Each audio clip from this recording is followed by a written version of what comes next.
de Serigne Mboup, entité de personnes indépendantes And Nawlé And Liguey. Vous savez, depuis plus de 6 mois, M. Serigne Mboup a déclaré être candidat déclaré à l'élection présidentielle du 2024. Nous avons démarré officiellement notre campagne de parrainage depuis le 29 septembre 2023, après avoir récupéré notre fiche au niveau de la Direction générale des élections, fiche numéro 5. Le 1er décembre, le candidat Serigne Mboup a déposé sa caution au niveau de la Caisse des dépôts et de consignation, attestation confirmant la quittance reçue le 5 décembre 2023. Nous avons notifié le nom de l'entité And Nawlé And Liguey le 14 décembre dernier au niveau du Conseil constitutionnel. Et hier, le 18 décembre 2023, le candidat Serigne Mboup a déposé son dossier de candidature au niveau du Conseil constitutionnel. Nous avons bouclé notre campagne de parrainage avec plus de 100 000 parrains. Mais vous savez, nous avons déposé le maximum qui est de 58 975 parrains sur les 14 régions du Sénégal. Le dossier de candidature déposé composait la déclaration de candidature de M. Serigne Mboup suivant les dispositions du Code électoral et les dispositions de la Constitution en ses articles 4 et 28. C'est accompagné aussi d'une attestation d'investiture de l'entité indépendante And Nawlé And Liguey composée de 13 personnes qui sont ici présentes. Déclaration aussi sur l'honneur du candidat Serigne Mboup concernant la législation fiscale en vigueur au Sénégal. Il a aussi déposé une déclaration sur l'honneur concernant la conformité en fonction du Code électoral en ses articles L57, L120, L121, mais aussi déclaration sur l'honneur suivant le Code électoral, suivant la Constitution en ses articles 4 et 28. Il a aussi fait une déclaration pour confirmer que sa candidature est conforme à la Constitution et qu'il sait lire, écrire et parler la langue officielle qui est le français. Dans le dossier de candidature également, il constituait un certificat de nationalité du candidat Serigne Mboup, sa copie de la pièce d'identité légalisée, certifiée conforme, un extrait de naissance de moins de 6 mois, mais aussi un extrait 3 du casier judiciaire de moins de 3 mois. Et enfin, ce qui constituait le dossier, c'est la quittance de dépôt de caution confirmée par une attestation de la Caisse des dépôts et consignations suivant l'article 122 du Code électoral. Et la liste de parrainage qui compose 58 975 parrains déposés, plus 4 photos d'identité du candidat, le logo, le sigle et le symbole de l'entité de personnes indépendantes And Nawlé And Liguey, Yokk Ba Yekko, Daara Ji, Tool Bi et Penc Mi. Nous avons reçu la convocation pour le tirage sur le contrôle des parrainages qui est prévu le 28 décembre prochain et la liste des candidats déclarés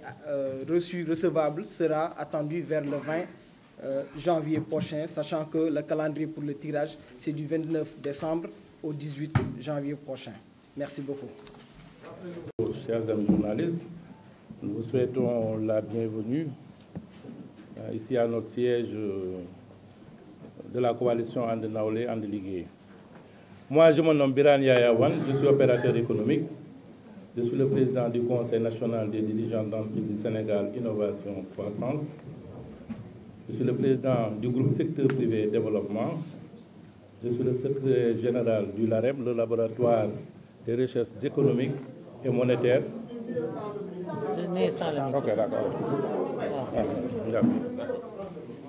Je suis doctorant chercheur en économie à l'école doctorale des sciences juridiques, politiques, économiques et de gestion, SIS à l'université Cheikh Anta Diop. Je suis le secrétaire général du LAREM, le laboratoire des recherches économiques et monétaires de l'université Cheikh Anta Diop, le LAREM. Donc, nous faisons partie de l'équipe de campagne du président Serigne Mboup. Je vais essayer de vous présenter les différents membres de notre équipe. Il y a Mme Dior Dieng qui est opératrice économique établie à Touba. Il y a M. Mbaye Mbaye Ngom, qui est un ingénieur en génie civil. Il y a M. Baramar, qui est le secrétaire général de l'ASCODEM, c'est l'Association des marchés du Sénégal. Il y a M. Boubacar Kounta, qui est le président, quand même, qui est un président. Il y a M. Yerim Tchoub, qui est un administrateur des affaires maritimes, ancien directeur général de l'ANAM. Il y a M. Alassane Dien, opérateur économique. Et il y a M. Moustapha Mboup aussi, qui est un opérateur économique. Il y a Mme Adja Seynabou Diallo, qui est conseillère municipale à la commune de Kaolack. Je m'en vais dès à présent vous lire la déclaration de presse au nom du président Serigne Mboup. À vous, mes chers compatriotes sénégalais, c'est avec un profond sens du devoir et une conviction inébranlable qu'en humble doomu Dara, je me présente en tant que candidat à l'élection présidentielle de 2024. Mon engagement envers notre nation est empreint de solennité et ma vision pour le Sénégal à l'horizon 2034 est porteuse d'un avenir de grande prospérité économique et sociale pour vous, pour tous, d'égalité citoyenne devant la loi, de bonne gouvernance ainsi que l'inclusion nationale, économique et sociale. Nous ambitionnons de hisser le Sénégal au rang de phare d'un développement sans précédent où la croissance économique franchira des sommets jusqu'alors inimaginables, avec un taux à 2 chiffres, un taux de croissance à 2 chiffres. La métamorphose des opportunités en industrie florissante au service de notre économie nationale transcende les simples discours et vœux pieux. Elle découle d'un labeur assidu et d'une méthodologie rigoureuse. Et en tant que Sénégalais, nous détenons en notre sein les compétences et la détermination nécessaires pour conquérir ces sommets de croissance qui propulseront notre nation vers des horizons nouveaux, engendront des milliers d'emplois et d'opportunités, suscitant l'innovation et garantissant un avenir d'une prospérité exceptionnelle à chacun de nos concitoyens. Le développement ne se mesure pas uniquement en chiffres. Il se mesure également à la qualité de vie que nous offrons à notre peuple. À cet effet, notre vision englobe un Sénégal où chaque citoyen bénéficiera d'une qualité de vie exceptionnelle, où personne n'est laissé pour le compte, où l'égalité des chances, quel que soit notre milieu social,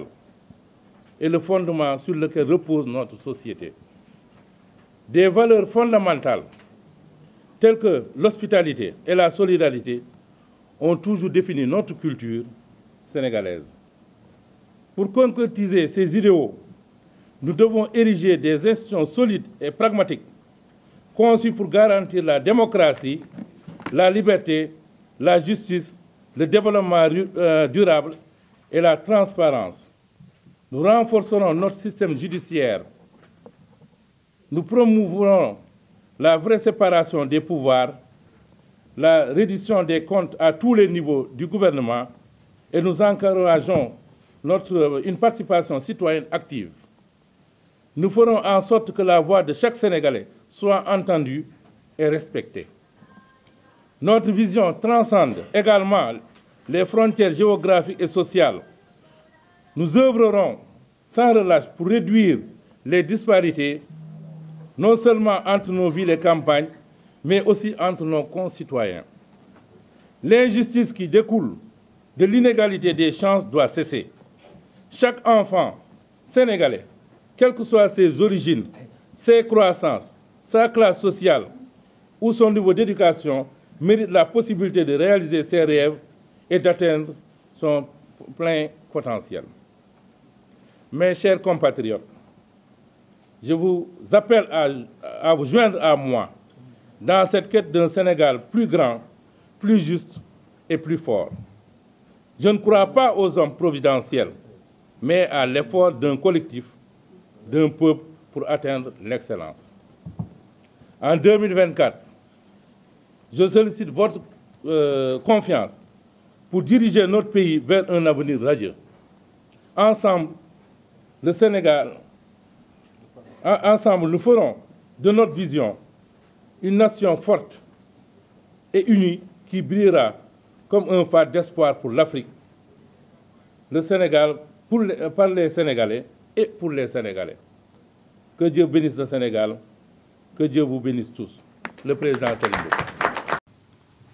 Mon conseiller et l'ensemble des personnes présentes ici qu'il a déjà présenté pour éviter encore qu'on passe beaucoup de temps. Et remercier encore les organisateurs et remercier l'ensemble de la presse qui sont venus nombreux. C'est la première fois que je vois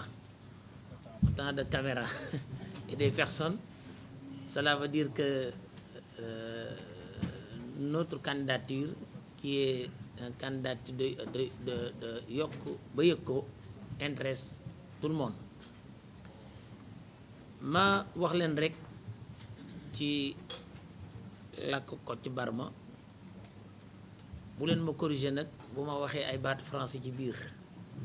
parce que gis naa ne Sénégal am na benn affaire boo xam ne lu ñu war a gën a dindi la mooy booy wax tubaab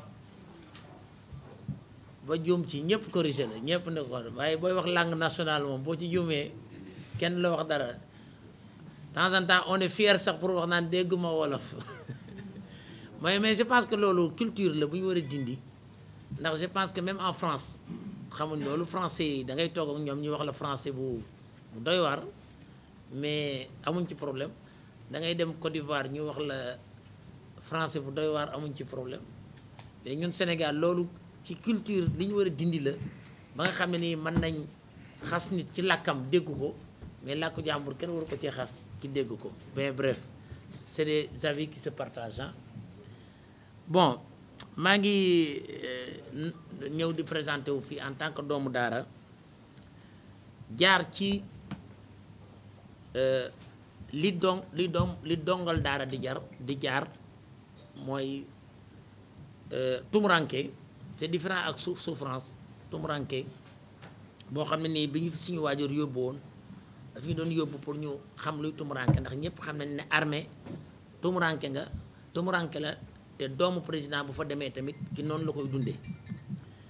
ma jóge ci ñëw jaar ci entreprise bu gën a ndaw parce que sama première poste moo doon manœuvre ak raxasi toilette te boobu sama papa mënoon na maa jël teg ma ci kaw mais daf ma doon yar ci loolu. jóge ci entreprise bu ndaw bu moyen bu mag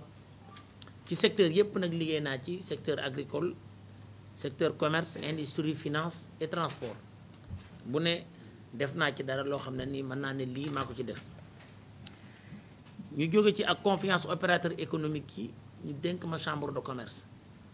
chambre de commerce c'est le patronat public unique des opérateurs. mooy patronat bi nga xam ne nii boo xam ne nii décret moo ko régir yeneen patronat yi loi privée la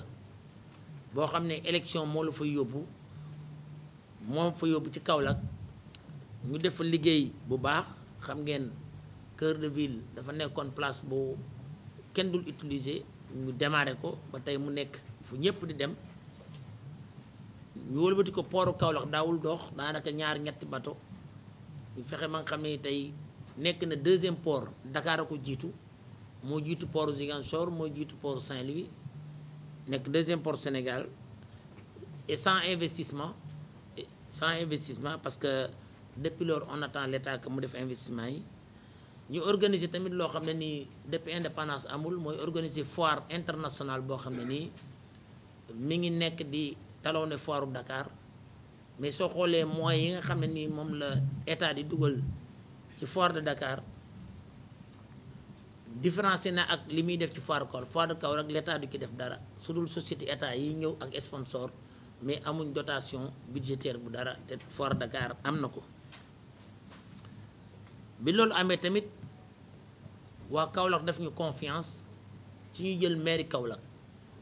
parce que da ngay dégg kuy wax Kaolack sëriñ yor lii yor lii mais Sénégal mooy wane ne boo yoree dara lu baax loolu laaj ñu jox la ko ñu jël mairie Kaolack biñ ci ñëwee li njëkk a def point phare yi mooy fexe ba Kaolack digitaliser services municipaux parce que léeg-léeg dañuy fàtte maire ci ay affaire tabax nga tali def nga lii mais dafa am ay services yoo xam ne maire rek moo la ko mën a jox mooy say extrait de naissance say autorisation de construire say autorisation d'installer quelque part et plein d'autres documents yoo xam ne bu maire défaillant rek day pénaliser nit ñi loolu dañ ko fexe ba mu yomb léegi loo xam ne da nga daan xaar ay 3-4 jours di ko am léegi 10 minutes nga am ko autorisation de construire tamit bu jaaree fi mu war a jaar ba ak si ñun du fa toog 24 heures. ñu defar aussi Kaolack ñëpp xamoon ne dafa nekkoon dëkk boo xam ne boo tàppoon ci internet ñu ne la mooy dëkk bi gën a salte mais tey waxuma ne mooy dëkk bi gën a set ci Sénégal mais nekkatuñ dëkk bi gën a salte dëkk yi gën a set lañ bokk parce que pour bañ a wax rek ne loolu mais fi ñu jëm mooy def Kaolack muy dëkk bi gën a set mais loolu ci horizon 2030 la parce que programme boobu lañ proposé woon Kaolack waaye fexe nañ tamit ba Kaolack génn ci inondation je pense que ñun ñëpp gis ngeen ñaari at yi Kaolack da daan inondé nit ñi di génn di dugg ci école yi oto yi tëmb tout ça mais je pense que ñaari at yëpp gisu leen ko liggéey la liggéey bu simple la mooy fexe ba ndox mi dem ndax ndox dafa am yoonam bu fekkee da nga ko kale rek ndox mi day kalew loolu moo ñu pousse ñu ne léegi réew mi tamit war nañ ci continuer defar muy présidence de la République parce que man côtoyé naa président yëpp muy président Abdou Diouf président Ablaye Wade président Macky Sall mais ñoom ñëpp kenn ku ne naw nga suñu xalaat naw nga xalaat secteur privé mais blocage bi mooy léeg-léeg duñ xam fan la ñuy jaar pour jàppale secteur privé ba léeg-léeg ñuy bàyyi secteur privé fii dem di wuti secteur privé étranger te fekk ñun compétence yëpp a ngi fi am je pense que loolu ci fépp la ndax léeg-léeg da nga gis on est léeg-léeg autorités yi dañuy dépenser lu gën a bari ci wax ak journaliste étrangers yi wala loo xam ne ni journaliste wax na ko fii bind ko waxaat ko kenn intéressé wul kenn ñu dégg benn journal bu nekk Londres wala bu nekk États-Unis bind ko rek mu mel ne lu bees la fekk wax nañ ko waxaat ko fii je pense que loolu ay fibre de patriotisme yoo xam ne nii dañ ko war a dindi dañ ko war a defaraat parce que ba nga xam ne ñun nation lañ boo xam ne nii comme nation yépp et on peut faire comme ni ñëpp di def parce que suñ jógee fii dem bitim réew fekk fa ay tubaab yoo xam ne nii ñoom li ñuy def dañ ko nàmp sax dañ leen di bousculer ci fi ñu nekk ba ñu ñuy wax fu ngeen jànge fu ngeen defe nii fu ngeen defe nii loolu nag moom moo tax ñu jël ñetti axe yi nga xam ne nii gis nañ ne juróomi axe yi nga xam ne nii moom mooy problème mu Sénégal mooy d'abord li ñuy wax ànd nawle constitution dafa wax ne égalité moo am entre les citoyens mais yéen ñëpp xam ngeen ni ci pratique yi des na ba citoyens yëpp ndax am nañ égalité jëruma di ci sori Sénégal xam ne njàng mi sooxe na mu njàng tubaab bi mu njàngu daara bi njàng tubaab bi suñ toogee ci réew boo xam ne nii ñi ngi defar ay autoroute ñi ngi defar ay stade ñi ngi def lépp ñu naan la am na ay abri provisoire xel nanguwu ko toog jàngalekat yi amuñ salaire bu baax ñuy fay ay député ñuy fay ay ñeneen ay salaire yu mag te ki nga xam ni mooy éducatif nga xam ni moo war a jàngale bu toogee xelam du dal looloo tax ñu ne daara ji mooy fexe ba def promouvoir ñi bëgg a jàng tubaab jàng ñi bëgg a jàng tamit ci daara yi nga xam ne nii dañoo bëgg a jàng seen diine jàngaale tubaab jàngaale lépp ndax les daara 90% des daara léegi intégré nañ système éducatif occidental bi mooy jàng tubaab ñun bokkuñ ci ñi nga xam ne dañuy wax ne benn làkk bonul làkk bu ñu war a jàng pour xam ko richesse rek lay yokk ci doomu aadama mais làkk bi nga xam ne nii dafa ànd ak sunu diine ànd ak sunu kii muy éducation religieuse en même temps jiital ci suñu làkk wolof bi nga xam ne nii mooy làkk interconnexion boo xam ne nii yaakaar naa ku ne danga ci gis sa bopp def tamit li ñuy wax tool bi mooy liggéeyukaay yi mooy le travail bu mu mën a doon rek fu nit di xëy di dem rek da ngay dégg nit ki ne maa ngi dem samay tool wàcc naa tool yi mooy kuy liggéey sax di xëy di defi théâtre sax wala ngay football yi loolu ci tool bi la bokk. loolu lépp nag liggéey bi mooy fexe ba yokk ba yëg ko croissance du lu ñuy wax rek naan croissance bi lii croissance bi nii. Sénégal en 1960 amoon na $1,600 revenu tête d'habitant $1,200 revenu tête d'habitant. Corée amoon 1000 tey ñi ngi toll ci ñun 1600 Corée mi ngi ci 40 000 te gis ngeen différence bi te xam ngeen bi ñuy am $1,000 100 kilo ceeb 4500 daan jar kon nag fexe ba dund gi yomb wala ñu yokk suñuy revenu bañ mën a bañ mën a jënd dund bi ñaar yooyu mooy yokk ba yëg ko. beneen bi mooy penc mi mooy fexe ba concertation am. yéen ñëpp xam ngeen ne tout est déréglé les opérateurs économiques dañuy wax ñu ne àndu leen les journalistes àndu leen les sëriñu daara àndu leen les footballeurs àndu leen les artistes àndu leen kon nag y a un problème ki leen war a boole moo am problème kon aujourd'hui dafa am loo xam ne ni règle la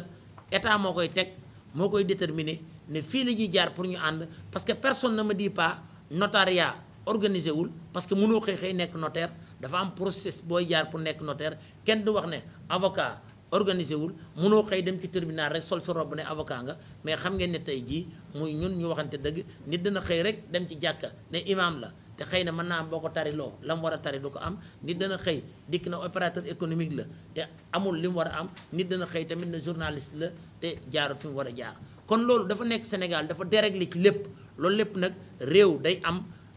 code de conduite parce que même un plombier sax soo demee France mënul xëy am plombier te demul formation bañ jox ko certificat moo ko war a xam ne lii moom la yooyu yëpp dafa nekk ci li ñuy wax penc mi garantil nit ñi liggéey bu ñu bëgg a dem mais jaaral leen foo xam ne nii ëllëg duñ yàqal kenn du leen yàqal en même temps def sécurité nit ñi am seen sécurité bu baax a baax a baax parce que réew moom boo ko bëggee régler ñaari indice moo am mooy sécurité ak nit ñi buñ am buñ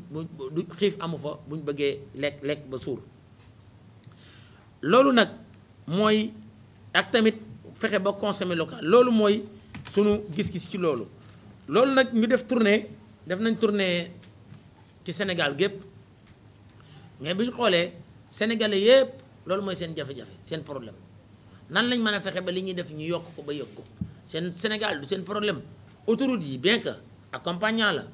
day accompagner loolu du seen problème loisir dëgg la len lu ne bala nga ne naam ne fa fexe ba nit ki kiy jaay gerte sax ci mbedd mi fexe ba lii bu ko defee 6 mois at duutu ko defati parce que boo yokkoo ba yëg ko da nga mën a évoluer ba def loolu mais foo fekk am réew benn nit di def dara pendant juróomi at fukki at mu di ko def xamal ne réew moomu doxul ndax foofu mooy indice bi gën a gaaw pour xam yokk ba yëg ko kiy napp su yoree gaal beneen yoon dafa war a yor bateau am usine am loolu kon yooyu daf ci am solo ñu jàpp nag ne Sénégal lépp dafa concentré wu ci Dakar ñu teg programme boo xam ne nii Sénégal dañ koy diviser 5 du dagg mooy dañ koy décentraliser en 5 zones de développement 5 zones de développement muy centre bi muy oriental muy sud muy nord muy Cap-Vert ñu mën fa teg dispositif administratif bu am doole on dit que on va nommer 5 ministres d'État résidents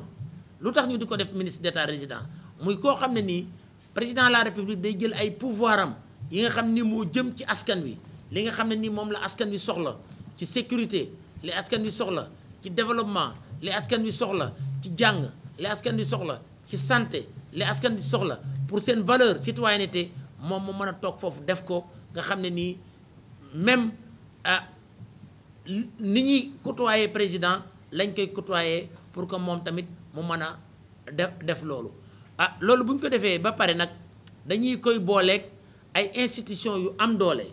mooy renforcer assemblée nationale ba nga xam ne du nekkati élection liste nationale day nekk élection départementale kenn ku ne da ngay dem fi nga nekk nga xam ne ni booy voté député da nga xam ne diw mii laay fal ci député en même temps mu nekk 2 tours mënuñu nekk raw gàddu nga ñëw am 20% ki am 10 yow nga gàddu lépp loolu dañ koy dindi ndax grande démocratie loolu moo ci am su fekkee dañuy def coalition ci seen biir ñu def ko. fexe tamit ba justice bi am institution bu dëgër ñun on a dit que on supprime le ministre de la justice parce que ministère chargé des institutions mën na gérer waale aspect bi nga xam ne nii moom la relation bi war a am ak justice ak gouvernement bi. en même temps fexe tamit defar teg en place benn dispositif de développement yéen ñëpp xam ngeen ne les chambres de commerce les chambres de métier soo demee pays développés c'est des institutions yoo xam ne nii organes ya fa nekk élus ya fa nekk dañuy tas ba ci dëkk bi gën a sori ndax dëkk boo gis ci Sénégal am na opérateur économique bu ñu nekkee foofu ñuy waxtaanee lan lañ war a def pour seen développement ak lépp appui yi nga xam ne nii moom la état bi def mu basé ko foofu orienté ko foofu agence yi nga xam ne ni dañ leen di wax ñu def appui ñu dem ne leen loger leen ci biir chambre de commerce parce que ñoom seen bopp ñoo def ay études pour wane ne entre 28% des opérateurs économiques ils préfèrent aller ci chambre de commerce wala chambre de métier pour wut fa appui contre ay 3% pour APIX ay 2% pour ADPME ça veut dire foofu am na multitude des agences appui bi dañ ko dindi mais appui bi dañ koy loger fi nga xam ne nii fa la lépp mooy mi nga xam ne booy jaay dara nga dem ca marché ba jaay ca marché ba moo gën a gaaw ci yow nga dem ci roq ba di ko fa teg. beneen bi mooy mbay mi taxawu ko ba nga xam ne nii li ko tee dox mooy la propriété foncière baykat bi dafa war a am propriété foncière comme ni ko tubaab bi amee comme ni ko américain bi amee baykat bi dañ ko war a encadrer ci jiwu warta nekk loo xam ne day nekk affaire artisan affaire professionnelle la war a nekk baykat bi dañ ko war a jàppale ci mécanisation baykat bi dañ ko war a jàppale ci engrais bu baax baykat bi dañ ko war a jàppale ci mu mën a jaay produit am te jaay produit am li ko indi rek mooy fexe ba ñun li ñuy consommer li ñuy consommer ñu produire ko et consommer li ñuy produire fexe ba suñ production yi matière première bi du génn wala mu ñàkk bañ a génn du génn ñu transformer ko koy jël matière première di ko yóbbu réewam di ko transformer di créer ay emploi ci biir kon ñun war nañ ko mën a def da ngay xool Chine pour créer emploi lan lañ def dañ ne gerte sénégalais buy ñëw Chine du fay douane parce que matière première bi lañ soxla mais boo defaloon gerte sénégalais fii def ko diwlin yóbbu ko Chine dana dugg mais da ngay fay douane parce que daf lay wax ne la yow ñeneen ñoo ko transformé loolu nag moo am ci lépp pourquoi pas ñun ñu fexe ba nga xam ne nii lépp bala ñu ko exporté ñu transformé ko fii loolu mooy indi suñ doom yi toog fii ba ñu dugg ci gaal yi parce que ñoom tamit bu ñu duggee ci gaal yi peut-être inverse moo am mooy dañuy dem jël dem ci usines yi fabriqué fa dara usines yooyu ñëw jaayaat ñu production bi mooy Sénégal ñun ñooy consommer di promouvoir entreprise yi nekk bitim réew loolu mooy mbir mi kon daal ñun nag peut-être mën ngeen jaaxle ci ñu ne ana say alliance politique waxuñ ne duñ am ay alliance politique danañ ko am mais nous on a préféré bañ a signer benn alliance xaar ba jàll parrainage suñ jàllee parrainage alliance boo xam ne nii gis nga sa bopp ci ñun fekkuñ kenn gis nga ci bopp ci ñun bokk nañuy valeur kooku on appelle tout le monde pour que ñëw ñu def benn bloc pour soppi Sénégal ci économie ak valeur ak sécurité ñett yi rek mooy Sénégal économie ba nit ñi am luñ dundee valeurs yi soppiku ba nga xam ne nit ku ne da nga am sa sécurité sécurité mooy sa sécurité booy dox sécurité ci justice kenn ku ne bañ a fayul boppam kenn ku ne nit saaga na la naa ko saaga nit dóor na la naa ko dóor nga yóbbu nga fexe ñu fexe ba loolu taxaw te ñun tamit ñooy ci coalition yi nga xam ne nii yaakaar naa dana neex sénégalais yi parce que dañuy wax ne ku nekk président de la république da ngay démissionner sa parti ñun dañoo bëgg a nekk président de la république sans am parti kon loolu moom day jeexal coow li kon loolu ci lañ nekk en tout cas daal ñu ngi leen di gërëm leen sant di leen wax ne déposé nañ suñu dossier démb total li ñu collecté ci biñ commencé ak léegi 85000 la ñu collecté yóbbu nañ 58975 yoo xam ne nii mooy li ñuy demander le maximum garder benn stock bi région yëpp am nañ fa li nga xam ne nii moom lañ ci war a am waaye notre objectif c'est-à-dire ñun nekk ñu di wut ay 2 millions wala 3 millions par an mais notre objectif te après aller fexe ba wax ak 2 millions 500 mille électeurs yoo xam ne dañ wax ak ñoom identifier leen ba nga xam ne ni jour vote jarul nga leen di jox paas jarul nga leen jox dara danañ dem voter ndax gëm-gëm en tout cas daal loolu mooy suñu gis-gis suñu objectif après jàll parrainage mooy collecter 2 millions 500 mille électeurs yoo xam ne nii danañ voter liste ànd nawle ànd liggéey ñu jàll premier tour diriger Sénégal jërë ngeen